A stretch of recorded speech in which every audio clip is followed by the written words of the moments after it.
كل سنة وحضراتكم طيبين. أنا النهاردة نزلت الفيديو بدري عشان تاخدوا منه أفكار. الفيديو أكلات بسيطة وشعبي جدا، بس عايزة أقول لكم أحسن من الفراخ ومن اللحمة ومن السمك كمان. اللي احتار بقى في الأكل وعايز يعمل أكل شعبي، وعايزة أقول لكم الأكل الشعبي أو الأكلة اللي انتوا شايفينها دي لو هنشتريها من بره هتكلف بالظبط زي ما بتقولي كده يعني. زي أكلة السمك واللحمة هتبقى قريبة منها التكلفة. لأن زي ما انتوا عارفين شوية عجينة طعمية قد كده ما تعملش أي حاجة ولا تأكل فردين. أقل حاجة خالص ب10 جنيه. لا بجد احنا نعملها في البيت موفرة جدا. أنا كان معايا ربع كيلو من الفول المدشوش. الفول المدشوش ده بيجي من عند العلاف، فول كده بدون قشر، نقعته حوالي 4 ساعات. لان زي اي ست كنت محتارة على الاكل جدا ومش عارفة اعمل ايه، وزهقنا بصراحة من اللحوم، وحتى لو بناكل منها بكمية بسيطة فتغيير مطلوب. فانا حبيت ان انا انزل الفيديو ده بدري علشان خاطر اللي محتار وعايز يعمل. لا مش هتبلي الفول ده قبلها بليلة زي ما كنا بنعمل الاول ولا اي حاجة. وهيطلع معاكي في منتهى الجمال، وهنشوف مع بعض في الفيديو دلوقتي. الطعمية مستحيل هتفك منك في الزيت وتطلع مظبوطة جدا جدا وفيها تكات حلوة قوي. اول مرة هتشوفها ان شاء الله معايا.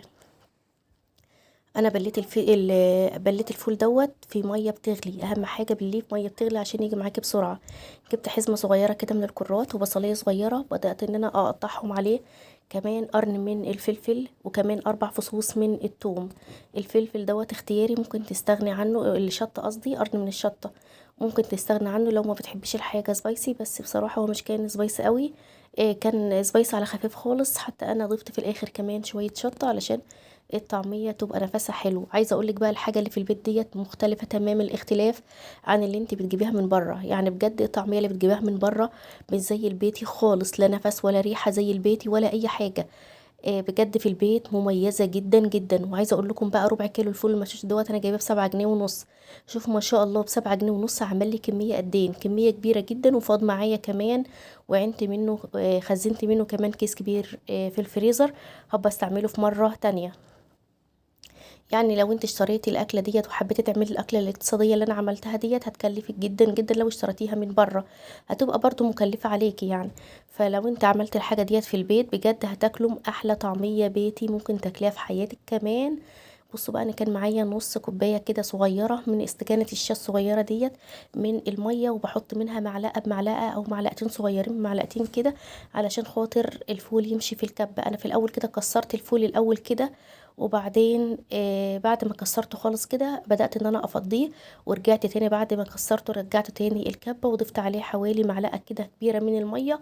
وبدأت ان انا اصبر شوية كده على الكبة لغاية ما اتعجن معايا زي ما حضراتكم شايفين.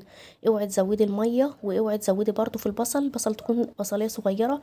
كتر السوائل هي اللي بيخليها تفك في الزيت، فما تزوديش بقدر الامكان على قد ما تقدري. طب انت لو قابلت مشكله وغصب عنك حطيتي شويه ميه كتير وحطيتي ان فيها ميه كتير، حسيتي بعد ما خلصت ان فيها ميه كتير وسايحه من بعضها، هاتي مصفى تكون خرومها ضيقه قوي قوي وابداي ان انت تحطي فيها الطعميه وسيبيها على حاجه عاليه كده وهي هتصفي الميه اللي فيها. حاولي تضغطي عليها بالراحه كده واحده واحده هتصفي الميه اللي فيها. انا خلصت معايا ما شاء الله كل الكميه. هقول لكم بقى ايه دلوقتي ازاي بتخلي الطعميه كده هشه كده ونافشه كده وترمي معاكي كميه كبيره. بس تعالي الاول نعمل كده شويه بدنجان كده بالخلطه كده او بالدقه كده حاجه زي العسل. ما هو شعب بقى لازم نعمل الحاجه الحرشه اللي بتتاكل معاه زي ما بيقولوا. اهم حاجه بالله عليكم اللي وصل هنا ما ينساش يحط اللايك، ما ينساش يشترك في القناه. بجد خدوا لكم جوله في القناه، متاكده هتعجبكم جدا وهتاخدوا منها افكار. انا خلاص كنت قليت ومش عايزه اضيع وقتكم برضو علشان وقت الفيديو ما يطولش. الدقه ديت انا بعملها في البيت وكل ما تخلص بعمل غيرها وبعمل بكميات، وعملتها معاكم قبل كده وخزناها طول السنه في الفريزر، بس كانت خلصت من عندي. فجبت شويه فلفل كده حامي على شويه شطه، على كام فص ثوم، ودقيتهم كويس جدا في الهون او ضربتهم في الكبه. وبدأت بعد ما خلصتهم كده وقمت ضايفة عليهم شوية من الخل وعصير ليمونة كبيرة. وبقت معايا أحلى دقة ممكن تعمليها. بعمل كمية كده منها واروح جاية حطاها في التلاجة، بتقعد معاكي في التلاجة برضو فترة. وبحط منها بقى على تمليحة السمك، بحط منها على السلطة، بحط منها على البتنجان، بتبقى جاهزة معايا كمان. تعالوا الأول كده ما نشوف هنعمل ايه تاني معانا هنا في الطاسة ديت. انا هنعمل الطعمية المحشية، فانا هعمل لكم الحشوة بتاعة الطعمية. بصوا انا عايزة اقول لكم جبارة، بجد جبارة. قرص الطعمية المحشية بره يا جماعة وصل 5 جنيه. تتخيلوا قرص طعمية واحد ب5 جنيه؟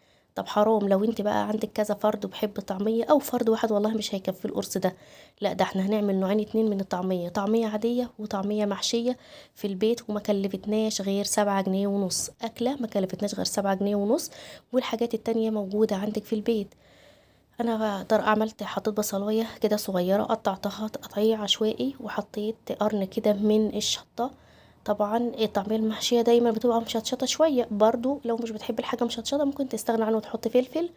وكمان قطعت كده طماطمايه كده، واسيبهم يسبكوا مع بعض خالص، احط عليها التوابل بتاعتها، شويه ملح وشويه كمون وشويه فلفل، وهسيبها تتسبك مع نفسها، وديت شويه من الكزبره الناشفه وكمون، وهسيبها بقى تتسبك مع نفسها خالص على نار هاديه، وهسيبها بقى تبرد وهي كده جاهزه معايا خلطه الطعميه المحشيه. بصوا حاجه كده جباره، عايزه اقول لكم بقى الاكل دوت بامانه الله يعني كان قالب البيت، وبجد كلنا منه وشبعنا قوي اكتر ما بناكل الخضار والفراخ والكلام ده كله. أكلة جميلة جدا، يعني لو احنا عملناها مرة حتى كل أسبوع حلوة قوي قوي قوي، وعلى فكرة موفرة جدا، لأن انت عندك كده كده الباذنجان موجود في التلاجة، ولو مش موجود هتجيب نص كيلو هيعمل لك كذا مرة يعني جنب أي أكلة كده. بصوا بقى، حطيت ربع معلقة من البيكربونات الصوديوم أو البيكربوناتو دي بقى بديها نفشة وبيديها كده هشاشة الطعمية كده، وبتحس ان هو بيزودها. كمان حطيت شوية من الشطة وحطيت شوية من الملح وشوية من الكزبرة الناشفة وشوية من الكمون. ولازم الخطوة دي اجباري مش اختياري، هتجيبي المضرب بتاعك وتفضلي تضربي فيها كده. لو انت عندك المضرب الكهرباء ممكن تضربي برضو بالمضرب الكهرباء كده، انا عايزاها تكون هشة، ما تكونش مكتومة. علشان كده تفضلي تضربي كده لغايه ما تحسي ان العجينه فارت معاكي شويه وبقت هشه، بتبقى جميله جدا، بتبقى هشه كده زي اللي بتجيبها من المحلات واحسن كمان. معلش الخطوه ده تاخد منك حوالي 5 دقايق كده، هتحسي ان هي زادت معاكي وتحسي ان هي بقت هشه كده زي ما انتوا شايفين كده قدامكم.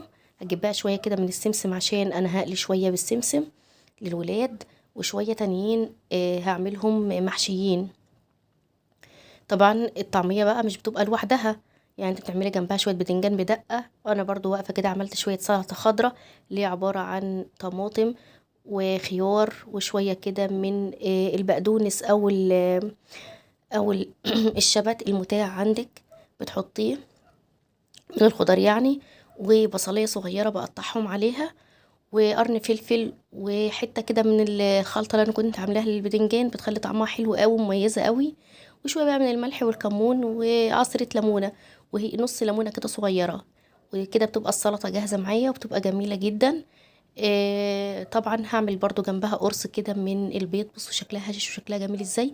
لاحظوا بقى ان هي مفكتش في الزيت اطلاقا، الحتت اللي واقعه في الزيت اللي انتوا شايفينها البعيده دي السمسم، تمام، لكن مفيش اي حته منها وقعت في الزيت، ما شاء الله متماسكه جدا. هقرب لكم كده الكاميرا عليها، بصوا عامله ازاي، يعني الفرافيت اللي دي السمسم، لكن هي متماسكه جدا وانتوا شايفينها قدامكم قد ايه هشه وعاليه.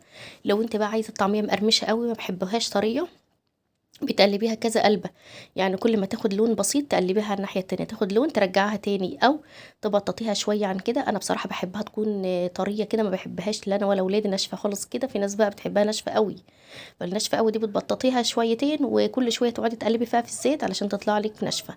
دي في ايدك ودي في ايدك. عملت شويه اهوت من الطعميه اهوت، بسم الله ما شاء الله. عايزه اقول لكم بقى مش عايزه اقول لكم بقى على الريحه، حاجه كده ما شاء الله اللهم بارك، الريحه حلوه قوي قوي. انا هقلي دول بس علشان انا عارفه عيالي بياكلوا ايه، وطبعا في حاجات تانية كتير جنبها، لو مش في حاجات جنبها وهي بس مع الباذنجان مع السلطه كنت انا قليت يعتبر اللي بتاع كله. لو تلاحظوا شوفوا الكميه اللي موجوده معايا. تعالي بقى نعمل شويه كده من الطعميه المحشيه، سهله قوي قوي قوي. بصوا بتحط حته كده على ايدك وتفتحها صغننه كده، وتروحي جايه حاطه حته فوقها وبالراحه وتقومي جايه حطاها.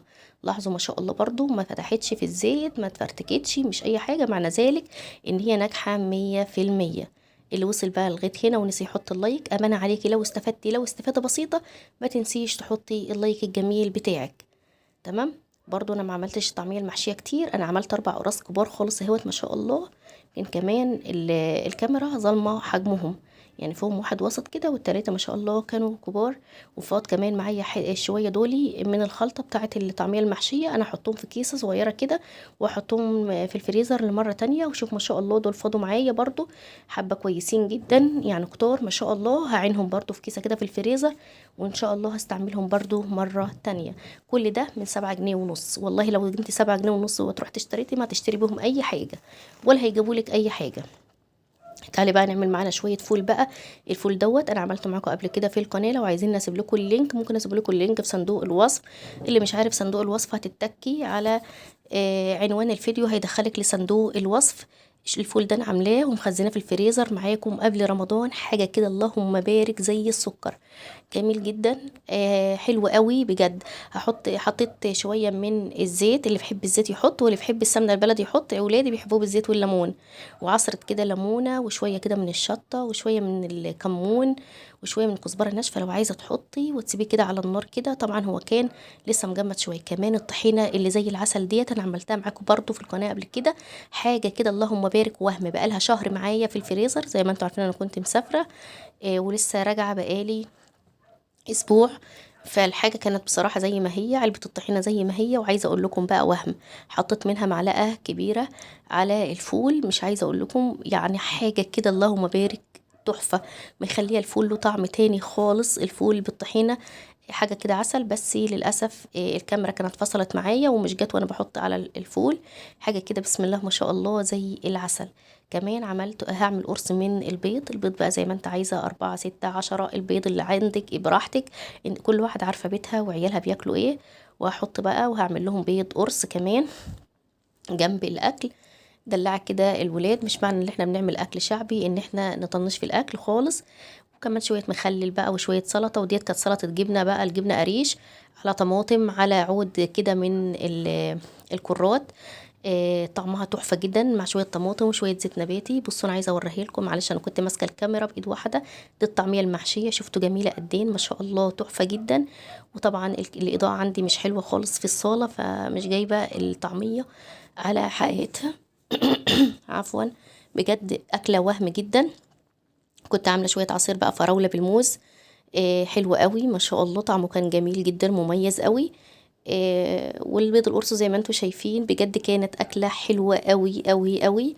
عايزاكم تجربوها بجد حلو جدا. واعملوا الفول في البيت. يلا اللي لسه ما جابش الفول ومحتار يروح يجيب ربع كيلو فول ويعملوا هتعملوا العظمة دوت. مع الف سلامة.